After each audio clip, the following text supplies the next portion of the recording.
आशा करती हूँ आप लोग अच्छे होंगे और खुश भी होंगे। तो आज हमारी बीडीएस के 2.0 पे आप लोगों के सामने आ चुकी है रोशनी मैम, जो बीएड फर्स्ट ईयर से कोर्स सारे पूरे कराती है।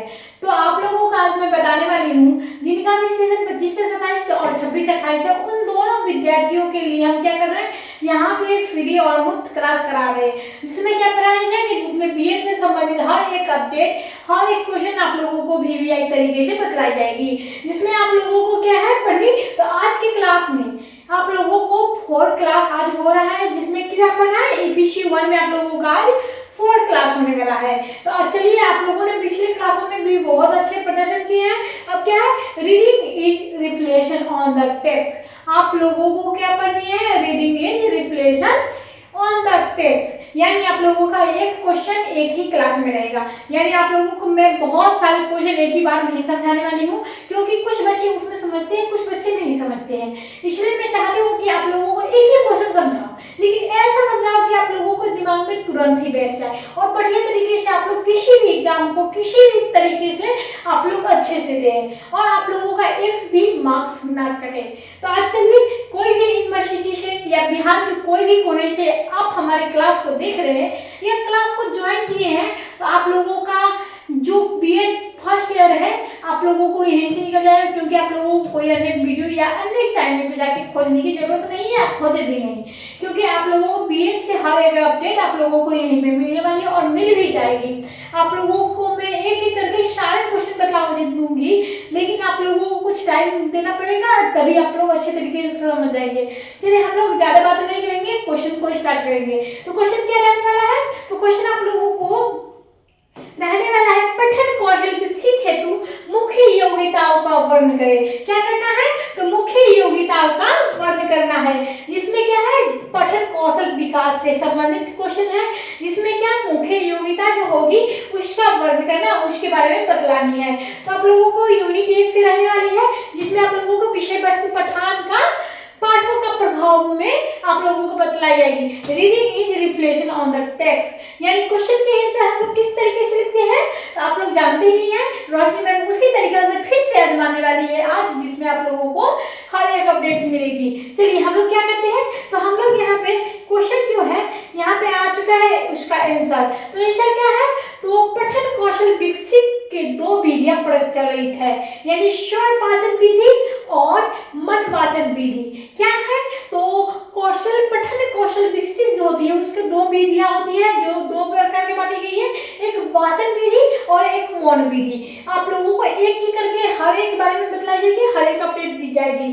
तो स्वर वाचन भाषा जो बोध के लिए उत्तम है और भाव बोध के लिए मौन वाचन ठीक रहता है, किंतु क्या है, विद्यार्थी को पाठ्य वस्तु को समझकर पढ़ सके, इसके लिए दोनों ही विधियां को अभ्यास करना चाहिए। क्या करना चाहिए, वाचन विधि भी और मौन विधि भी यहाँ पे क्या करनी है, स्वर वाचन और मौन वाचन जो है दोनों विधि को अपनाना चाहिए बच्चे को, अगर पढ़ने लिखने वाले हैं तो। अब क्या है, तो विद्यार्थी पाठ्य वस्तु को समझकर जो सके, इसके लिए पाठ्य वस्तु की विश्लेषण विधि को अपनाया जा सकता है। इसी विधि को पाठ्य वस्तु को इस प्रकार विश्लेषित किया जाता है कि इस इकाई की अंतिम भाषा तात्विक ज्ञान होने के साथ साथ उसमें निहित भावनाओं, विचार एवं मार्मिक स्थलों आदि जैसे सम्यक जानकारी हो जाए।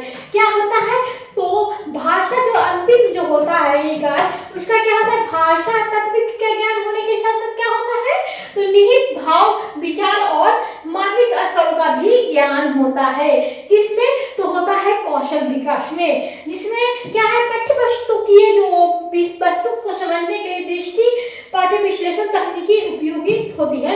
वो क्या होती है, तो वो होती है विद्यार्थी पाठ्य पुस्तकीय पाठ्य वस्तु एवं पाठ्योत्तर का समग्र रूप से पढ़कर समझ सके, इस हेतु उन्हें स्वयं ही अधोलैंगिक योग्यता को विकास करना चाहिए। क्या करना चाहिए, विकास किया जाना चाहिए, यानी बच्चे खुद ही अपने तरीके से जो पढ़ेंगे उसे क्या होगा, तो पाठ्य वस्तु और पाठ्य जो है वो समय रूप से समझ सकेंगे तभी। अब हम लोग क्या करेंगे, अब हम लोग आगे चलते हैं, जो महत्वपूर्ण जानकारी पे जानते हैं। तो चलिए क्या है, तो पहला पॉइंट है वर्णों का शब्दों को पहचान, यानी वर्णों के शब्दों पे पहचान। जिस प्रकार से होगी वर्णों के शब्दों की पहचान को ही अंतर्ग्रहण के आधार पर किया जाता है।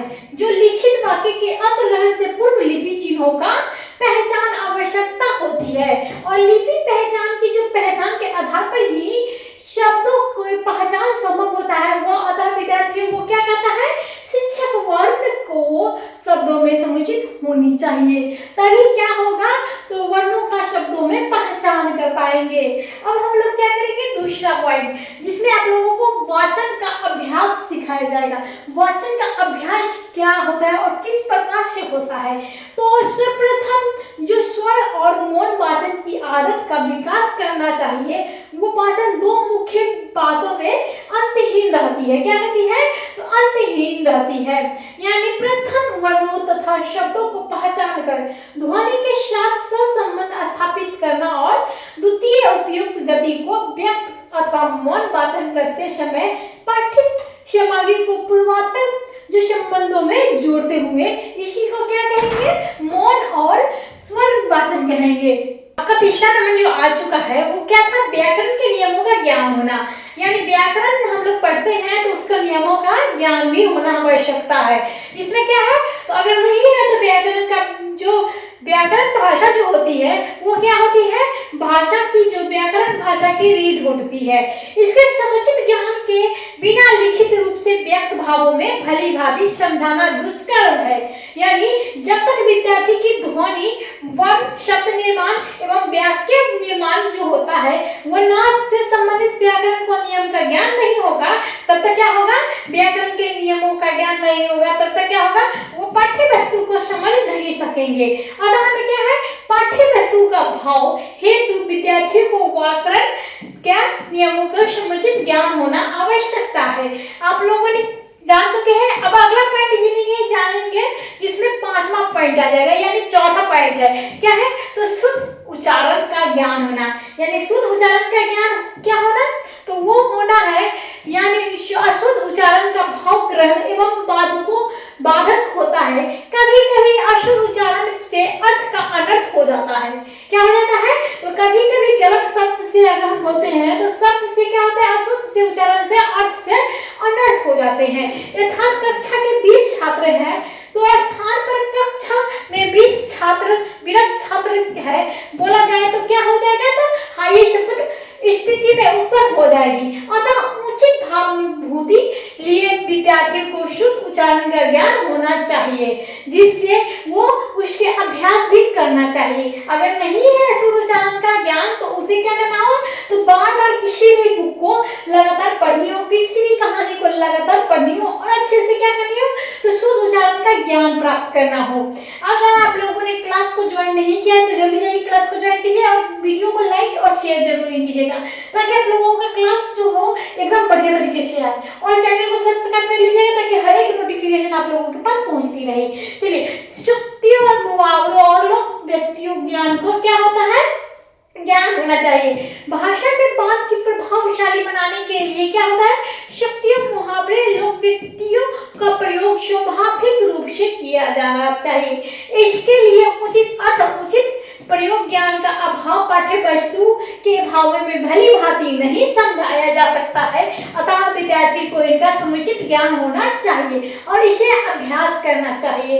अब छठा क्या है, समृद्ध शब्द भंडार, यानी समृद्ध शब्द भंडार क्या होता है, इसमें क्या बतलाई गई है, जो आप लोगों को कौशल विकास में होनी चाहिए, यानी पठन कौशल जो होती है उसमें विकास होनी चाहिए। समृद्ध शब्द भंडार के बिना पाठ्य वस्तु बोध शब्द असंबद्ध होता है, और विद्यार्थी को शब्द भंडार जितना ही विस्तृत होगा उतना ही क्या होगा, पाठ्य वस्तु को समझने में उतना ही अधिक समर्थन होगा।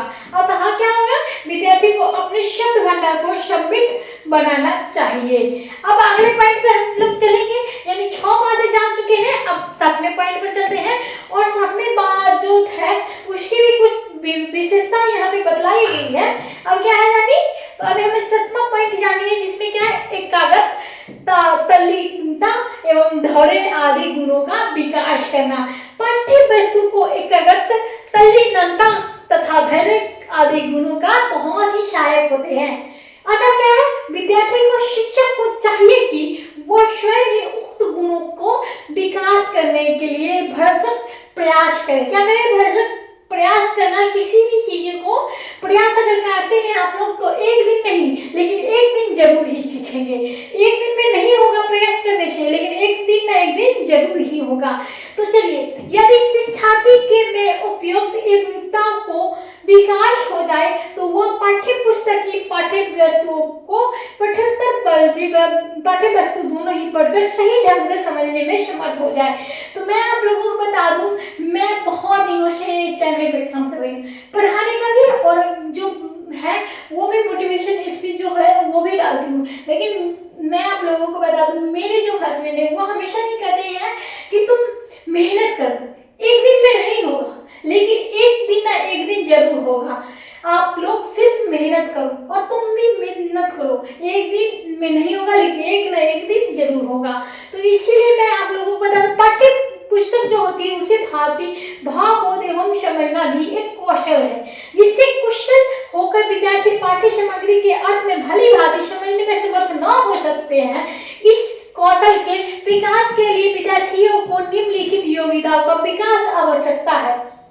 तो अब पहला पॉइंट, दूसरा पॉइंट, तीसरा पॉइंट, चौथा पॉइंट, छठा पॉइंट, सातवां पॉइंट, आप लोगों को एक एक करके सारी बातें बतलाई जाएगी। आप लोग क्लास को ठीक तरीके से ज्वाइन करते रहिए और लास्ट तक बने रहिए। चलिए, आपका है पहला पॉइंट क्या है, तो पहला पॉइंट योग्यता को विकास, यानी आप लोग जानते हैं कि क्या था अगला पॉइंट जो था, हेतु के अलावा जो है योग्यता का वर्ण करें। योग्यता का जो पठन कौशल विकसित में जो योग्यता का वर्णन करना था उसमें आप लोगों को 6 भागों में विभाजित कर दिया गया है, 6 बातों को बतलाई गई है, जिसमें पहली बात मैं आप लोगों के साथ शेयर करने वाली हूँ। तो पठित सामग्रियों के तथा भाव एवं विचारों को चयन कर सकना और सारांश बता सकना।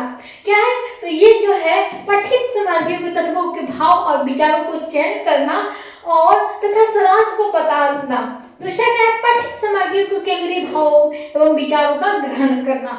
तीसरा क्या है, तत्व भावों एवं विचारों को क्रमबद्ध पहचान करना और उसके कार्य कारण संबंध बता सकता है। और क्या है, चौथा, अनावश्यक स्थलों को छोड़ते हुए मुख्य सूचनाओं एवं भाव का ग्रहण करना।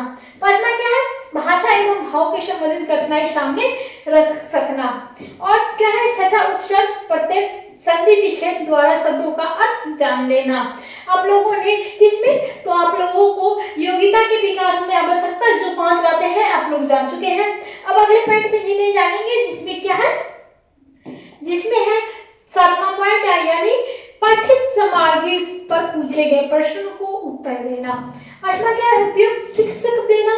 9वां क्या है, शब्दों में लक्षण व्यर्थात ज्ञान देना और पठित सामग्रियों का निष्कर्ष निकाल लेना। 11वां क्या है, नाटक, कहानी, उपन्यास एवं प्रमुख तत्वों को कथानक, चरित्र, कथोपक जो होता है उद्देश्य वातावरण की आदि का पहचानना। 12वां क्या है, कोश में शब्दों के दिए गए अर्थों को प्रसंग अनुसार सही अर्थ जानने के योग्यताओं को विकास करना। 13 क्या है, प्रशासन के अनुसार औपचारिक शब्दों का उपयोग एवं उक्तियों एवं मुहावरों का क्या अर्थ अनुमान कराना। इसमें आप लोगों को विकास, पठान के विकास कौशल में, यानी योग्यता जो होती है वो आप लोगों को 12 भागों में लाई गई है, जिसमें आप लोगों को 12 तरीके से 12 बातों को बतलाई जाएगी। आप लोगों को कैसा लगा क्वेश्चन, आप लोग जरूर ही बताइएगा। हम लोग फिर क्वेश्चन पे चल रहे हैं, पठन कौशल विकास हेतु मुख्य योग्यता का वर्णन करें।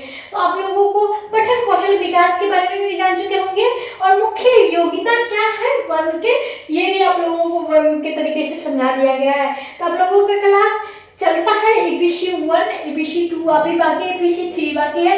आप लोग हो सके तो आप लोग ज़्यादा से ज़्यादा क्लास को शेयर कीजिए, क्लास को लाइक कीजिए और क्लास को आप लोगों को कमेंट करिए, ताकि आप लोगों को जो भी क्वेश्चन हो, जो भी समस्या है उसका समाधान निकल पाए।